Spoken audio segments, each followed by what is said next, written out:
Hello and welcome to the Week 1 Finals edition of Footy Rants. I'm Benny Matthews and, well, it's here. It's finally upon us. That time of year that we've all been waiting for, and that's September footy. And it all kicks off tonight. I won't waste any time. It all kicks off tonight with the Sydney Roosters up against the Brisbane Broncos. So you see here on the screenplay, for those following along on YouTube, in the betting stakes head-to-head, we've got the Roosters in at $1.60 favourites, which is pretty good damn value. And I guess if you're a Bronx supporter, at least if you're a true Bronx supporter, die hard, $2.40. I think there'd be a few Bronx fans getting a bit excited about that price as well. Look, the last sort of 5 weeks have led to some interesting results for both clubs. Over the last 5 weeks, the Broncos are the side that are in a little bit better form, but in recent weeks, it's probably been more so the Roosters. They're coming off 3 in a row. But in saying that, 2 of those games were only 4-point victories last week against the Titans and a fortnight ago against the Tigers. You throw into that, though, a solid 2-point victory in a bit of a sloppy match against the Sharks, and then they only lost to the Storm pretty much by disciplinary issues. There's a heap of penalty goals in that game. They lost by 3 points in the end. So even though they didn't yield the expected results against some of the lower placed teams that are no longer a part of the competition, they were more than capable of competing with the teams that they need to compete with. So I guess that ticks a lot of pros and con boxes for those sides. And once we get to this September footy, we often hear the argument that basically the season resets and it's whoever can adapt to these conditions and go again. I think that only rings true for the result. No doubt it only matters now whether you fucking win or lose. I guess to a certain degree, those teams that finish in the top 4 that lose this week, they get another bite at the cherry.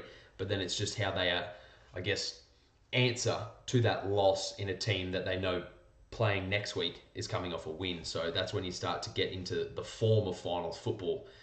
But outside of that, I don't think you can ignore previous records leading in. I think you got to look at pretty much the last 4 to 6 weeks leading in, and if you're making a decent run home, that's what it's all about. And that team is the minor premiers, the Melbourne Storm, who are coming off 7 in a row.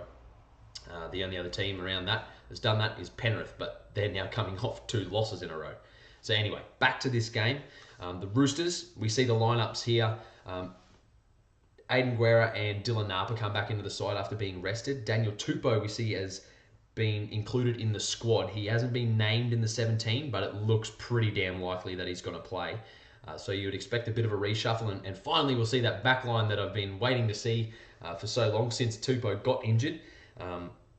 Seen last week that Joe Manu found his way back into the back line because Guerra got rested, so then Madison tipped back into the back row.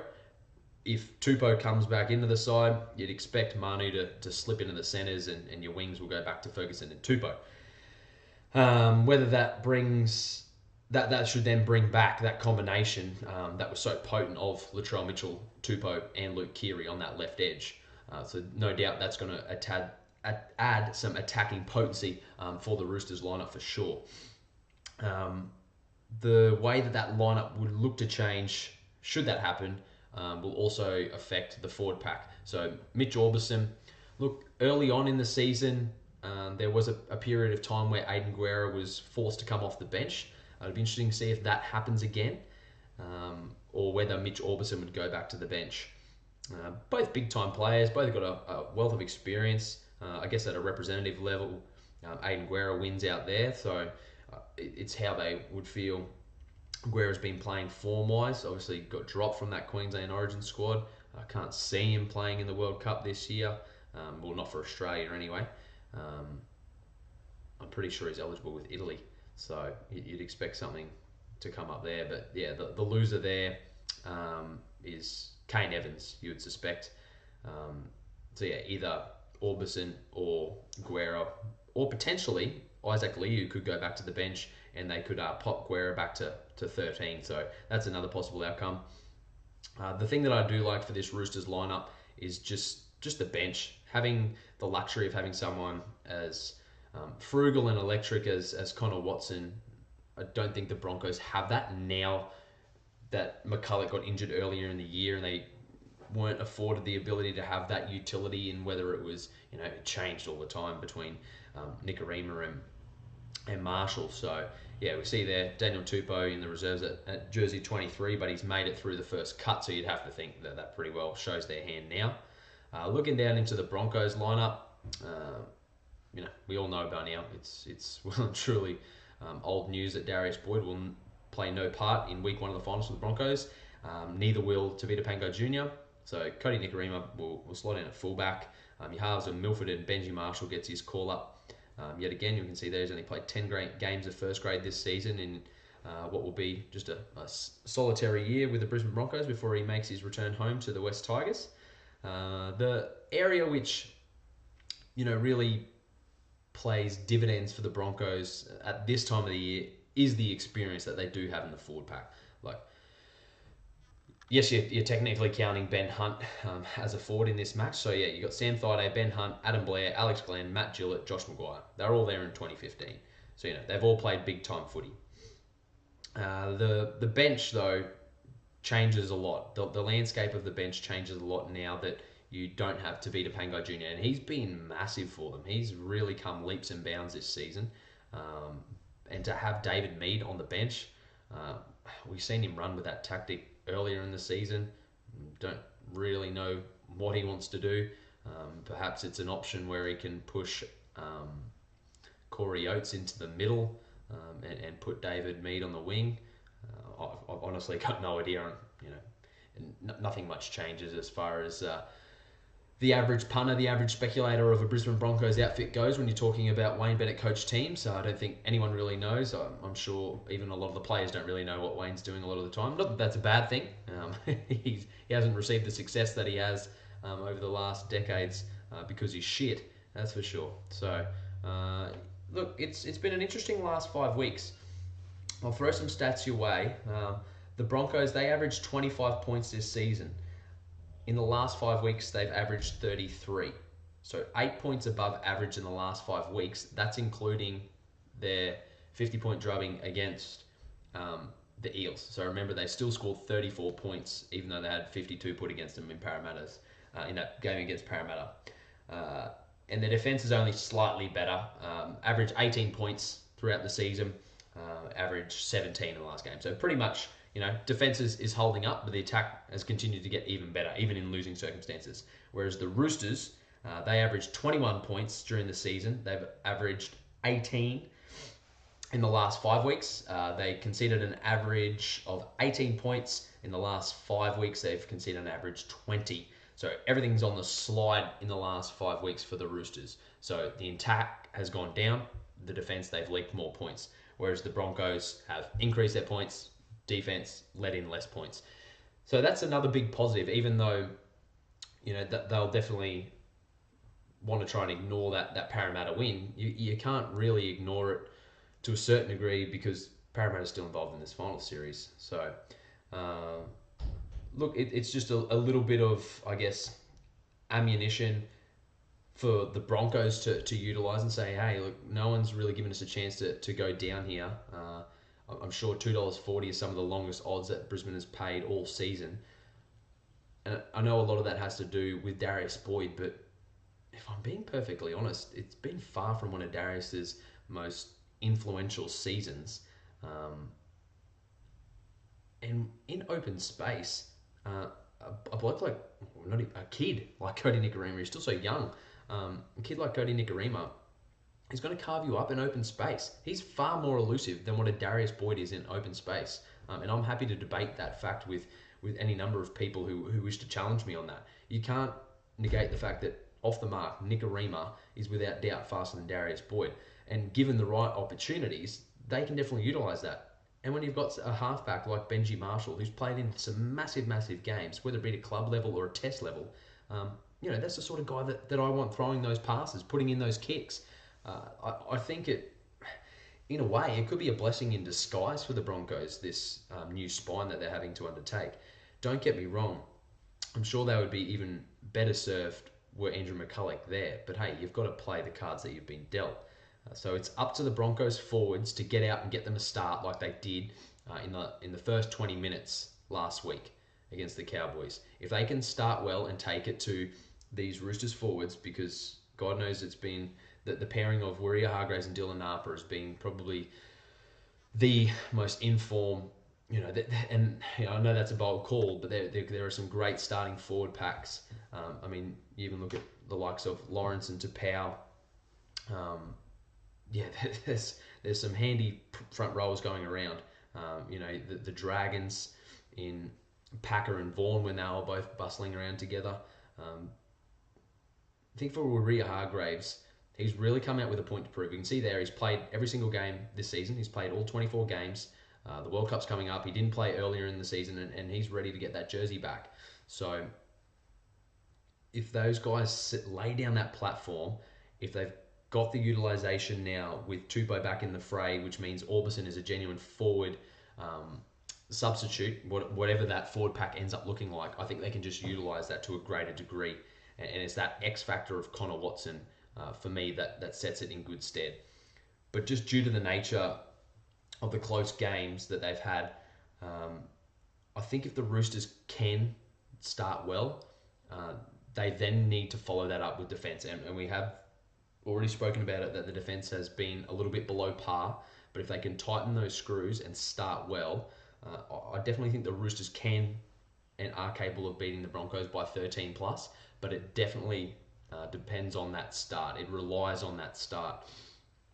If they don't really get away and it's really an arm wrestle in the first 20, I think the favour and the odds really start to play back into the Broncos' hands. If they can see off this initial starting phase for the starting stints of Warrior-Hargreaves and Napa, yeah, I really like the Broncos' chances. So for me, a lot will be told in the back end of the game about the first 20 minutes.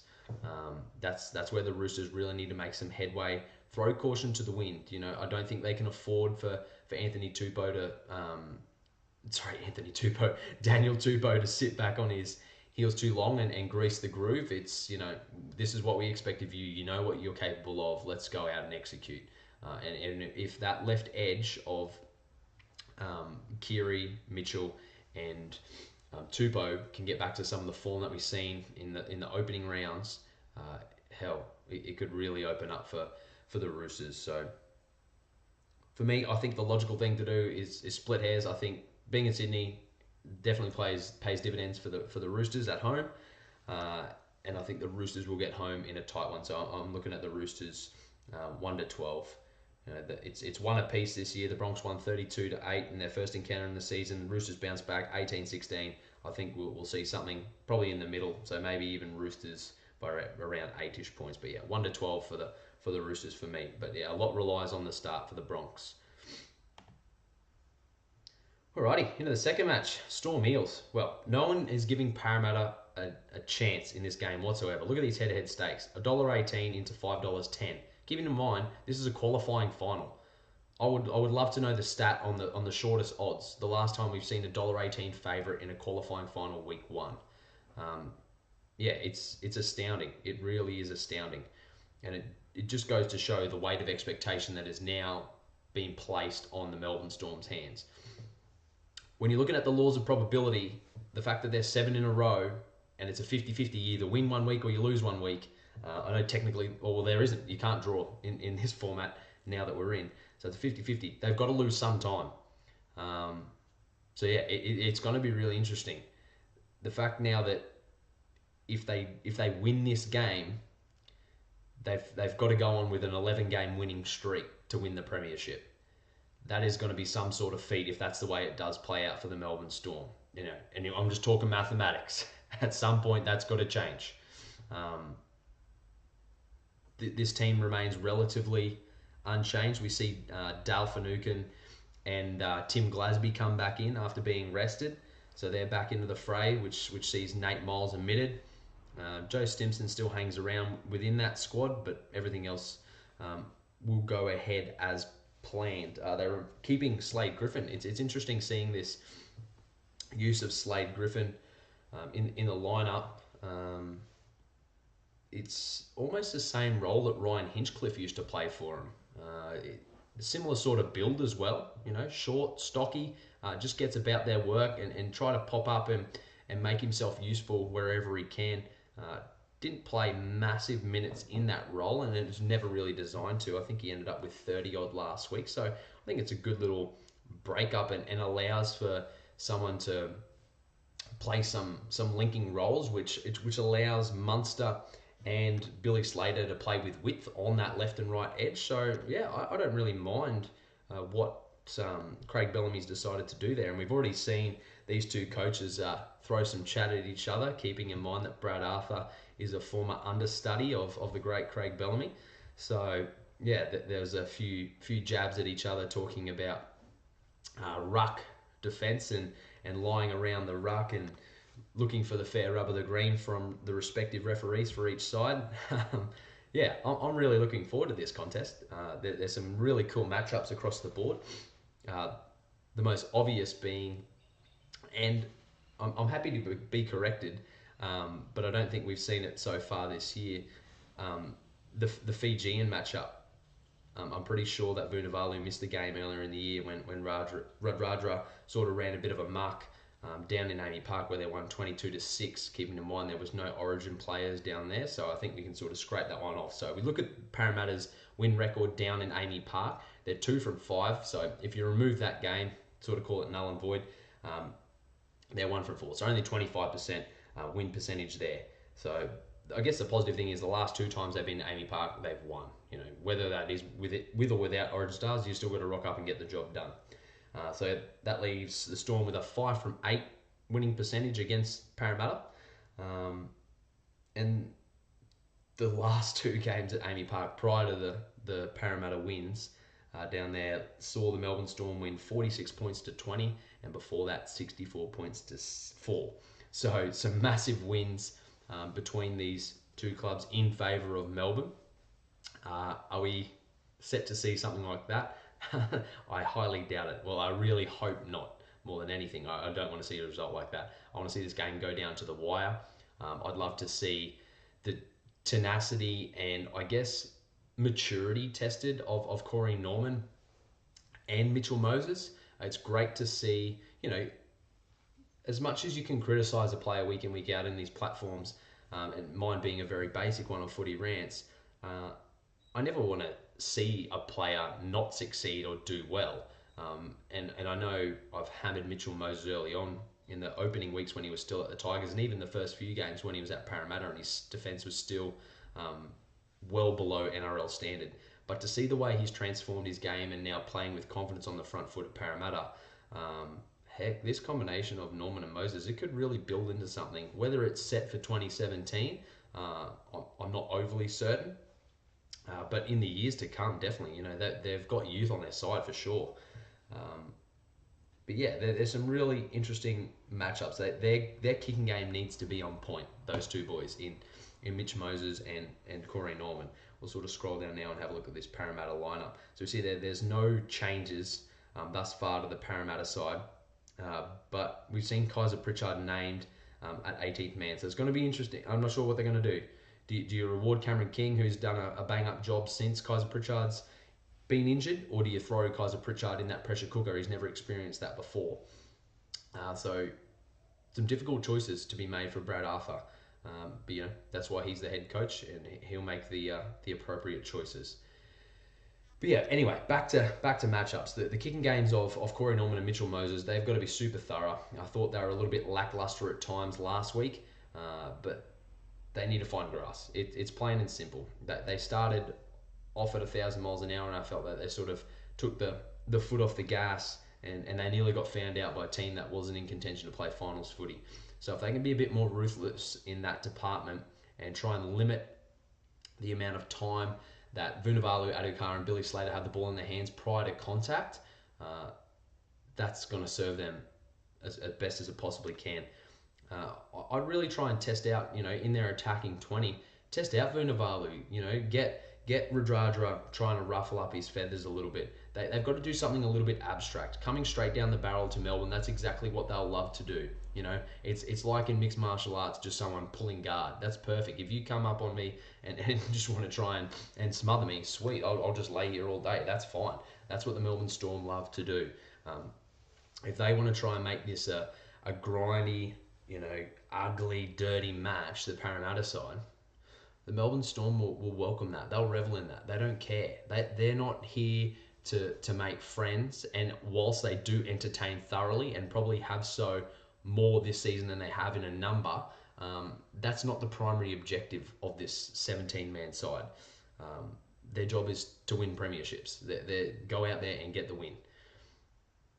Knowing what that will mean for these experienced bodies coming into this time of year, it's only going to benefit them. So if they win, they get next week off, refresh, come back, that's going to benefit them.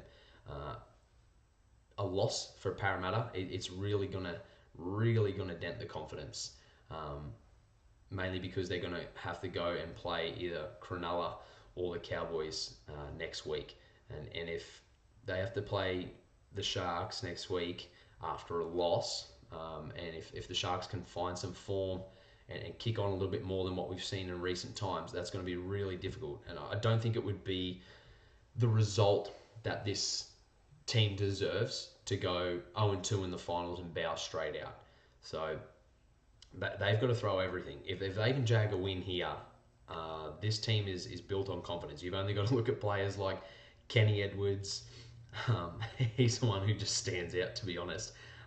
That thrives on confidence. Same with Nathan Brown to a degree. He loves rolling up his sleeves and getting in the hard work, but he does like to do so off the front foot, you know, and he loves having those outside backs that do all the Larry shit to finish the job off, that make the effort that he puts in worthwhile. So yeah, I'm really looking forward to this game. I hope it's entertaining. I hope that it just lives up to the expectation that it should. I really hope it lives up to the expectation that we should. Areas that I think that Parramatta can exploit the Melbourne Storm, there's got to be areas of weakness on that left-hand defensive edge for the Melbourne Storm. Michael Jennings, a seasoned veteran, an absolute seasoned veteran, has played at every level that you possibly can as a professional footballer, coming up against Curtis Scott, who's got not even 20 games of NRL experience, if I'm correct. They've got to try and exploit that somehow. They've got to try and exploit. They've got to try and create scenarios where Jennings gets one-on-one. And I think probably the best place to do it is not going to be on the goal line. I think their goal line D, even for a youngster like Curtis Scott, he's very comfortable with that. I've seen him make some great one-on-one reads. He's not afraid to shoot out of the line and try and shut someone down. And I think the way that the systems and structures are implemented at the Melbourne Storm, it allows him to do that with confidence. But if you get them in that sort of mid-range, like we seen Jennings burn his brother Robert last week, if they can create a similar scenario to that, that's when the opportunity will lurk, but then that's where they need to strike. If the Storm give you an opportunity and you do not capitalize on it to its fullest degree, you're not going to win. You're just not going to win. You almost have to execute at 100% of any opportunity that Melbourne Storm give you. That's how ruthless they are. So yeah, I'm really, really looking forward to this one. I'm interested to see the defensive structure that the Melbourne Storm put in place to try and combat that. Because no doubt they've looked at that. They're not going to try and deny that Curtis Scott and Michael Jennings isn't a mismatch. But who is the link to that? Who is the link to that? So, you know, it's going to be Tepai Moeroa, but then, one from that, Mitchell Moses. It's going to be Moses. So how do they defend Moses? What sort of pressure are these guys going to get put under? And I think we're going to see Mitchell Moses get tested in a way that he hasn't been tested all season. So I'm looking forward to see how he responds. So if Moses can stand up and create the opportunities for someone like a Michael Jennings, and, you know, that even swings back to the other side, Brad Takarangi's when he's linking up with Norman. You know, they can have some fun. They can know that if they get a win this weekend, that Bevan French can come back and he'll go and do a job. So yeah, the gauntlet's been set it's been thrown for Parramatta.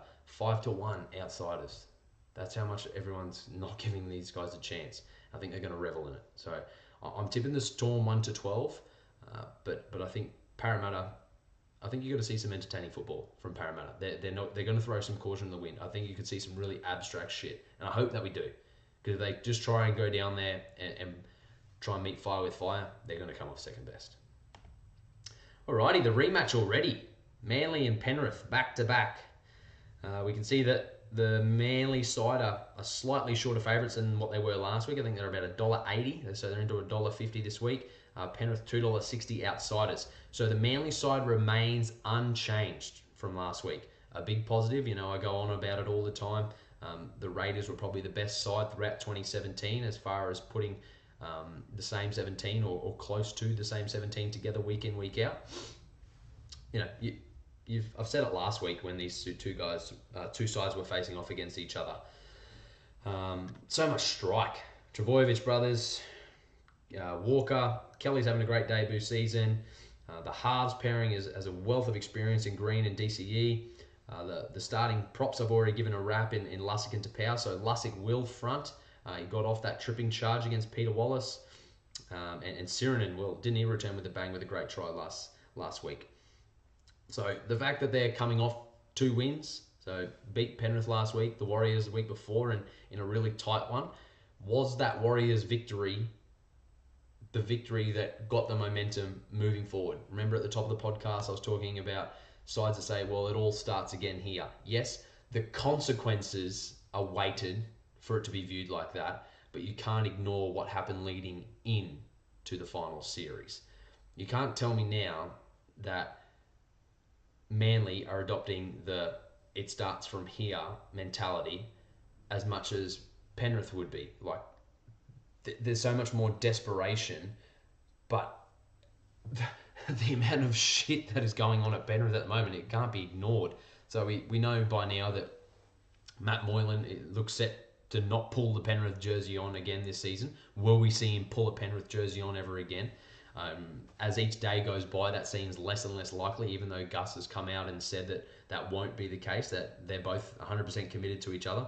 It doesn't really seem to be taken too seriously. So yeah, you play 26 rounds to get to this point in the season, and all of a sudden your captain's pulling out due to personal reasons. I'm of the understanding at the moment that it's got nothing to do with any sort of mental health issues. All that Gus really said was that he needs to seek professional help. That doesn't necessarily mean that it's about anything sort of counselling wise. That could be anything. It could be, I need recommendations on stuff around money. It could be, relationship stuff. Like, you just don't know what that's lying around. Professional help could be, hell, his coach is a professional. Maybe he needs to sit down with a fucking coach and hash some shit out. Maybe that's what Gus was alluding to. We just don't know. It's all smoke and mirrors. There's plenty of riddles on the table. And, there's a time that comes that whether that either disparages a playing group or it pulls that playing group even closer together. From what I've seen from Penrith this year and what we know that they're capable of in that 7-win streak, I'm of the opinion that there's enough balance of experience and flair that we can see the ladder, that this can pull this playing group together. So we'll scroll down a little bit further. There's some names here that could yet to be omitted. I'm reading that Wonga Blake has had a full labral tear of his shoulder and will require surgery at the start of the week. So his season is over. With Dylan Edwards, we can see at the top there is an in, named in the reserve list. I would suspect that he will come in at fullback and Dean Farre will slot into the centres. I say that only because you look at the other reserves, the only other outside back outside of Dylan Edwards is Jerome Luai. From what I can tell, he's a half in the NYC. I'm not sure if he's played anyone. Potentially he might be a backup, or perhaps we may see a bit of a reshuffle. But again, you wouldn't put a half in any other outside back position. So yeah, it's going to be interesting if Dylan Edwards isn't right to play this game, but I dare say that he will be back. So I'd suspect Edwards to 1, Farre into the centres for Wonga Blake. A big loss. He's been a big body. He's been elusive. He's been there the whole season just about. We see that he's played 23 games. So of the 24. So the only players that have played every single game we see there, Cleary, Tarmel, and Regan Campbell-Gillard. Regan Campbell-Gillard, I think the mistake that they made last week, and I mentioned it, was starting him. We can see there, plain and simple, he's in the number 10 jersey. Do they start him again? Me personally, I wouldn't. Leave him off for that first 15 minutes, 20 minutes if you have to, and then inject him into the game. Just let Lawrence and Tapau do some work first, and then let him spot them and have a bit more of a field day if he can. Look, they've got to try and come together now, and use a little bit of spite. It was a very emotive game last week. There was a lot said. There was a lot of people spraying each other. Dylan Edwards had a lot to say when they were up 28-0. But you look at the back end of that game, and Manly definitely switched off. So if they can go toe-to-toe with them for the majority of the game, I think Penrith are the more likely side to grit out a win.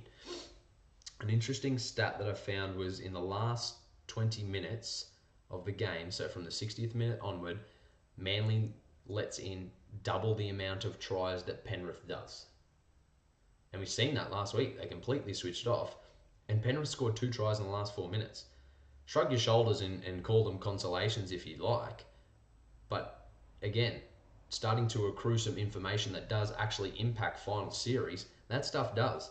Don't think for a second that Penrith won't be trying to utilise that strong finish as momentum into this week. They'll be trying to put to the back of their mind everything that's going on with Moylan, and they've just got to play footy, play for your mates. I think that's the big thing to take away from finals footy. You can have as much shit going on at an administrative level. You can have players that are running out with you that don't like the fucking bloke that's going to be speaking to you in 40 minutes. But that's your mate. You're the one who are actually out there putting in the hard yards, getting the result for the emblem that's sitting on your jersey. And that's the mentality that these guys need to adopt. And they definitely can. We've seen how mature Nathan Cleary is for a 19-year-old. We see the experience across the park in Tarmo, Wallace, Trent Merrin. There's some big-time players. Josh Mansell's played for Australia. Zalesniak's played for New Zealand now. Fare's played Test footy. Like, there's a shit ton of ammo in this side. Not to mention, just the young kids that are performing. Campbell-Gillard, Corey Harawira-Naira, Isaiah Yeo. It's time for guys to stand up, and it starts in the middle. They got absolutely played all over last week against Manly, and if someone doesn't go out there and fire some shots off at Brenton Lawrence and Marty Tapau, they might as well just expect to pencil in 30 points against their name within that first 40 or 50 minutes. It'll happen again. They just need to start better. They know that they can win without Matt Moylan. It's been done before. They've won without him throughout the season. He's had an injury-riddled season. And to be honest, I think even though he can turn a game on its head, I'm not taking away from the ability that the young kid has. But if his thinking is, and again, this comes at the information that I have, which is fuck all, just whatever you've heard in the media as well as a punter. But if he's not willing to pull on the jersey just because some shit's going on that he can't sort out, well, fuck, I wouldn't want that sort of bloke playing with me anyway. Fuck off. If you're that distracted, sweet. Tyrone May's done an ample job. Let's go. Dylan Edwards has played a phenomenal role at 1. They basically, he was playing that well in reserve grade. It basically forced their hand to say, Moylan's trying too hard at 1 to play 6 anyway. Let's just put him in there so that this kid can come in 2. Get 2 for the price of 1. So you can probably hear by the argument that I'm setting now that I'm actually going to tip Penrith to win this game. I mentioned leading into the round last week to my partner actually that I felt as though Manly were going to win this week and that they'd end up playing each other in the finals, and that Penrith would come back and win this week. Taken now that this game won't be at Brookvale, so we see there's 3 games at Allianz, or the Sydney games are in Allianz, and then we got the Storm down at Amy Park. I think that just relieves a little bit of pressure. It's yes, there is potential for way more people to be there, and by volume there could be more Manly supporters there than there were last week. But just that there's something about being at Brookvale when you're there with 15,000. It's packed crowd. I've experienced it before. It seems like a massive crowd because the space is just full, and that noise is so condensed. And when that noise is trying to ensure that you don't have a good day, that's really hard to get yourself up for. So yeah, I think with what's at stake and the amount of times that we've seen adversity pay dividends for sides, it's going to be another thing now for them, if they do overcome this and get a win, to continue that. Is it just a big wave of emotion now and then they can't maintain that? So if they do get the win this week, it's going to be a massive challenge to repeat it. But at least then they'll have the belief that they can turn things around. So for me, Penrith 1-12. That's my upset for the week.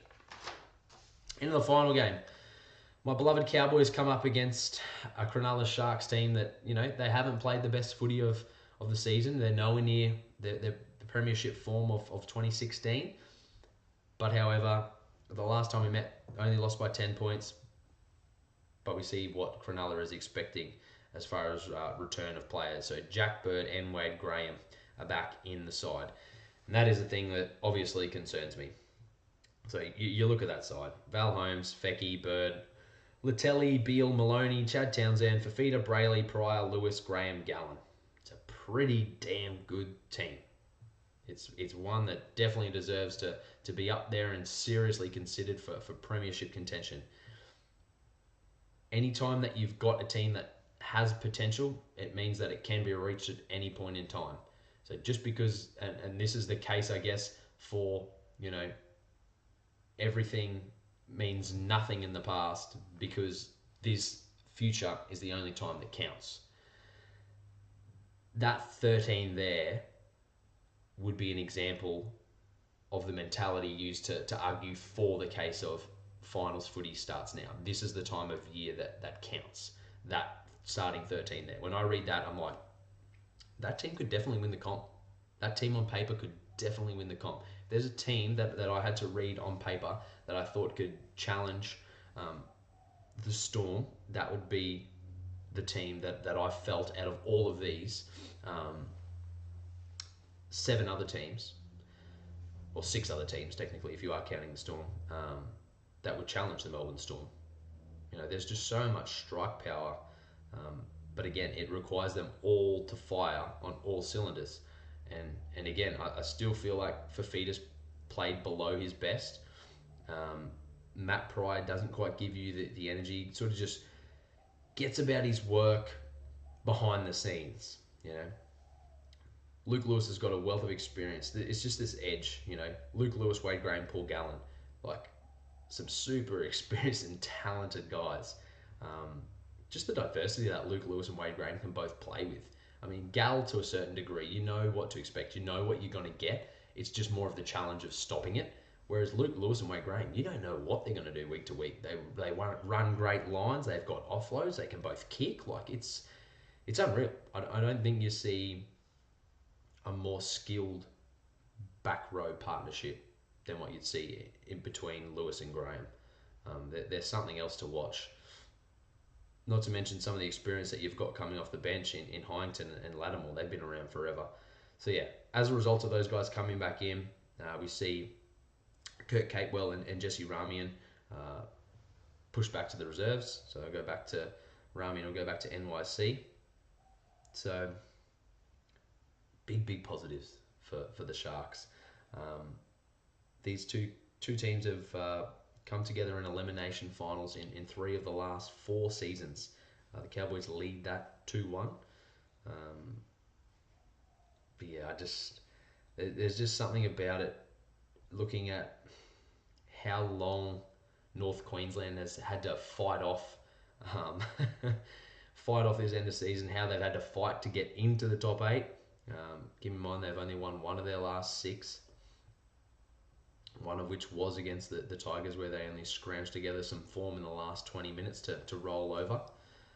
But anytime that you have a look at this side and still see the components from that 2015 campaign that can turn it on now that they do have the experience, you'll always give them a chance. And the fact that they've always been competitive, even despite the 5 losses that they have in their last 6 starts, Coote, Felt, Morgan, Granville, Cooper, Lowe, Taumalolo, and Hess off the bench.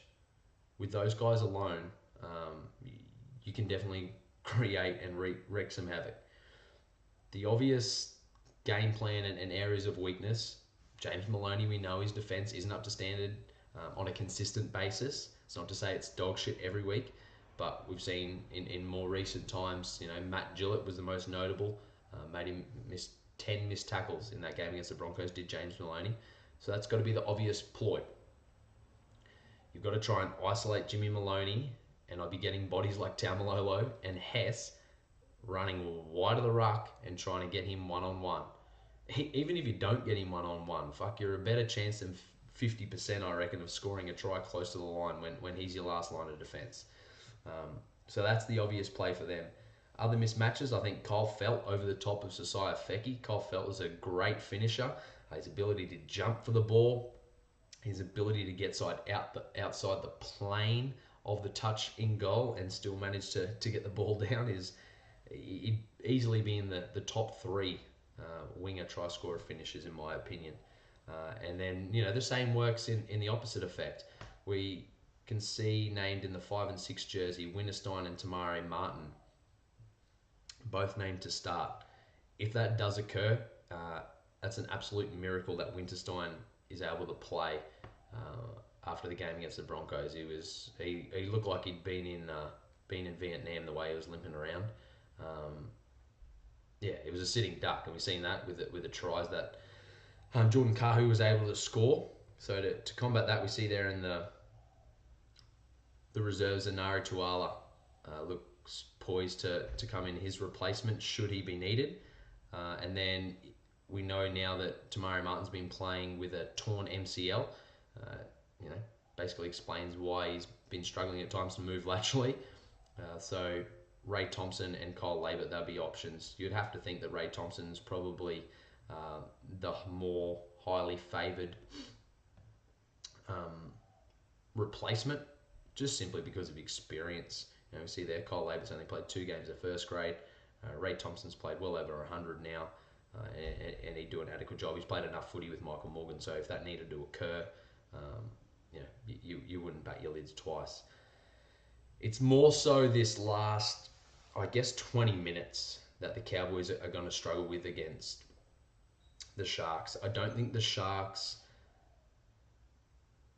will necessarily be too stressed if the Cowboys go with them. It's basically what happened last time they met. It was the last probably 20-25 minutes, and the Sharks just started to stretch away a little bit. That they were too much for them in the end. So if they can, all the Sharks need to do is just stay in the arm wrestle, make sure that they get their completions super high. Discipline's got to be paramount. They can't be giving away these penalties that we've been seeing all the time from defensive outfits on their own goal line. And then outside of that, just putting a shit ton of pressure on Tamari Martin if he does play.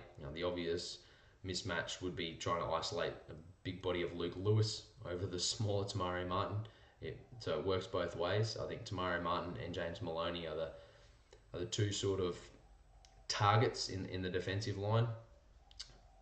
If they can do that, I think the Sharks can win. It would be a shame to see the Cowboys now.